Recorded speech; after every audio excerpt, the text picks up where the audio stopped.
नमस्कार, आज तारीख 9 अगस्त दिन शनिवार। आप सुन रहे हैं द लेंस का न्यूज पॉडकास्ट राउंड अप। मैं हूं पूनम ऋतुसेन। करते हैं खबरों की शुरुआत।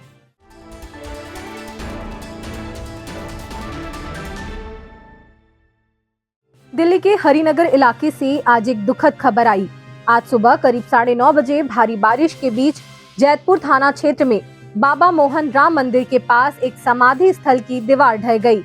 इस हादसे में 8 लोग मलबे में दब गए, जिसमें 3 पुरुष, 2 महिलाएं, 2 लड़कियां और 1 लड़का शामिल थे। सभी 8 लोगों की इस घटना में मौत हो गई। एक घायल हाशिबुल का अस्पताल में इलाज चल रहा था, लेकिन उसने भी दम तोड़ दिया। वहीं भारी बारिश का असर हवाई उड़ानों पर भी पड़ा है। दिल्ली के अंतर्राष्ट्रीय हवाई अड्डे से उड़ान भरने वाली और लैंड करने वाली 150 से अधिक उड़ानों में देरी हुई, जबकि कई को रद्द करना पड़ा। एयरलाइन कंपनियों ने उड़ानों को लेकर यात्रियों के लिए एडवाइजरी जारी की है। दूसरी तरफ बिहार में भी लगातार मूसलाधार बारिश से पटना, बक्सर, सुपौल, खगड़िया, वैशाली और भागलपुर जैसे जिलों में बाढ़ जैसे हालात बन गए हैं। गंगा नदी कई जगहों पर खतरे के निशान से ऊपर बह रही है। खगड़िया में 32, बेगूसराय में 118 और वैशाली में 80 स्कूल बंद कर दिए गए हैं। भागलपुर में राष्ट्रीय राजमार्ग पर 3 फीट पानी जमा है, तो बक्सर में सड़कों पर नाव चलानी पड़ी। बाढ़ के हालात से निपटने के लिए जल संसाधन विभाग नदियों के जलस्तर पर नजर बनाए हुए हैं। भारतीय वायुसेना ने पहली बार ऑपरेशन सिंदूर के दौरान दुश्मन देश के 6 विमानों को मार गिराने की पुष्टि की है। बेंगलुरु में HAL प्रबंधन एकेडमी में एक व्याख्यान में वायुसेना प्रमुख air chief marshal AP Singh ने बताया कि 5 लड़ाकू जेट और एक बड़ा विमान 300 किलोमीटर की दूरी से नष्ट किया गया। इसे उन्होंने अब तक का सबसे बड़ा सतह से हवा में मार करने वाला हमला बताया। उन्होंने कहा कि सशस्त्र बलों पर कोई बाहरी प्रतिबंध नहीं था। कार्रवाई के नियम और तनाव नियंत्रण सशस्त्र बलों ने स्वयं तय किए। चुनाव आयोग ने आज 334 पंजीकृत गैर मान्यता प्राप्त राजनीतिक दलों को सूची से हटा दिया है। ये दल 2019 से 6 साल तक एक भी चुनाव नहीं लड़ पाए और न ही इनके कार्यालयों का कोई भौतिक पता मिला। आयोग के मुताबिक ये दल देश के विभिन्न राज्यों और केंद्र शासित प्रदेशों से हैं। गौरतलब है कि ये कार्रवाई बिहार विधानसभा चुनाव से पहले की गई है और सूची से हटाए गए दल अब अपने उम्मीदवार चुनाव में नहीं उतार सकेंगे। राष्ट्रवादी कांग्रेस पार्टी के अध्यक्ष शरद पवार ने आज नागपुर में एक प्रेस कॉन्फ्रेंस में बड़ा दावा किया। उन्होंने बताया कि महाराष्ट्र विधानसभा चुनाव से पहले 2 अज्ञात लोगों ने दिल्ली में उनसे मुलाकात की और दावा किया कि वे 288 में से 160 सीटों पर जीत की गारंटी दे सकते हैं। पवार ने इस प्रस्ताव को खारिज कर दिया और राहुल गांधी को भी इसकी जानकारी दी। दोनों नेताओं ने लोकतांत्रिक प्रक्रिया पर भरोसा जताते हुए इसे ठुकरा दिया। पवार ने राहुल गांधी के वोट चोरी के आरोपों पर कहा कि चुनाव आयोग को इसकी जांच करनी चाहिए।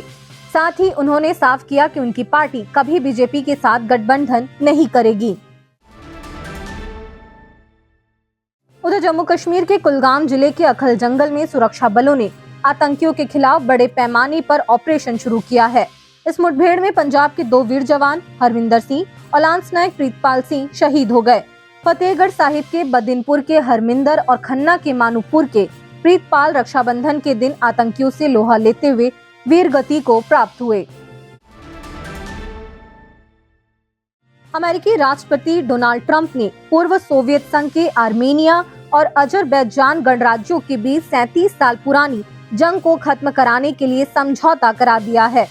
अजरबैजान के राष्ट्रपति इल्हाम अलीयेव और आर्मेनियाई प्रधानमंत्री निकोल ने शुक्रवार को ट्रंप की मौजूदगी में शांति समझौते पर हस्ताक्षर किए। दोनों देशों में विवादित इलाके के लिए एक ट्रांजिट कॉरिडोर बनाने पर सहमति बनी।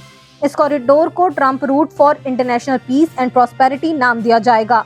ये कॉरिडोर अजरबैजान को उसके नखचिवान एनक्लेव इलाके से जोड़ेगा, जो आर्मेनिया से होकर गुजरेगा। इस समझौते के बाद दोनों देश के नेताओं ने ट्रंप को नोबेल शांति पुरस्कार देने की वकालत की है। और आखिर में खबर जरा हटके में, आखिर दिल्ली में क्यों निकल रहे हैं इतने सांप?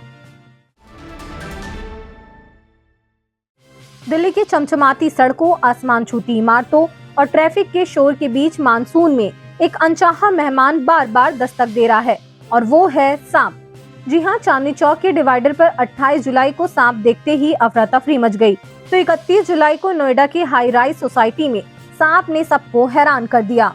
ये कोई इक्का दुक्का वाकया नहीं है। जून से अगस्त तक दिल्ली के कोने कोने से सांपों की खबरें बढ़ रही हैं। लेकिन आखिर सांप निकलने की घटनाएं बढ़ क्यों रही है? इसका जवाब एनजीओ वाइल्ड लाइफ SOS ने दिया।